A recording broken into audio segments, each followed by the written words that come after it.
کہتے ہیں ایک بار شیطان اپنے دربار میں بیٹھا چیلوں چھوٹے شیطانوں کے ساتھ مل کر مکر و فریب کے تانے بانے بن رہا تھا۔ اس نے جیسے ہی ایک چیلے کو مشورہ دیا کہ فلاں تدبیر کرو تو اپنے مقصد میں کامیابی پاؤ گے، چیلے نے ترکیب ملنے پر شیطان کو داد دی، جس سے شیطان کی چھاتی مزید پھیلتی چلی گئی۔ اسی غرور و تکبر میں اس نے اپنی چھاتی پر ہاتھ مارتے ہوئے کہا، بولو کیا کوئی ہے جو میرے جیسا شاطر ہو؟ چیلوں نے با آواز کہا، بلا شبہ سرکار ایسا کوئی نہیں، مگر ان میں سے ایک چیلا گہری سنجیدگی کے ساتھ خاموش بیٹھا رہا۔ شیطان نے وجہ پوچھی تو کہنے لگا، سرکار گستاخی معاف، لیکن میں نے دیکھا ہے ارائیں قوم کے لوگ آپ سے زیادہ شاطر ہیں۔ شیطان یہ سن کر بے اختیار اچھل پڑا۔ اس نے فوری کسی ارائیں کو آزمانے کا فیصلہ کیا۔ ایک مالدار آدمی کے روپ میں شیطان اس وقت کسی گاؤں کے ایک بے روزگار ارائیں کے سامنے بیٹھا، اس کے ساتھ مل کر کوئی نیا کاروبار کرنے کی پلاننگ کر رہا تھا۔ بلا آخر دونوں میں طے پا گیا کہ وہ مل کر کوئی فصل کاشت کریں گے۔ مالدار شخص شیطان نے کہا کہ وہ صرف انویسٹمنٹ کرے گا، فصل کی کاشت کٹائی وغیرہ ہر چیز کی ذمہ داری ارائیں کی ہے، وہ بس کچھ ماہ بعد فصل میں سے اپنا حصہ لینے آئے گا۔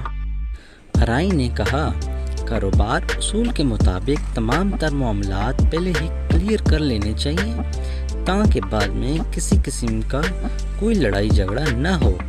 حصہ شیطان کی مرضی کا ہوگا اور فصل میری مرضی کی ہوگی۔ شیطان نے عیاری سے کام لیتے ہوئے کہا، جو بھی فصل بو گے اس کا اوپر والا حصہ میرا ہوگا اور نیچے والا ارائیں کا ہوگا۔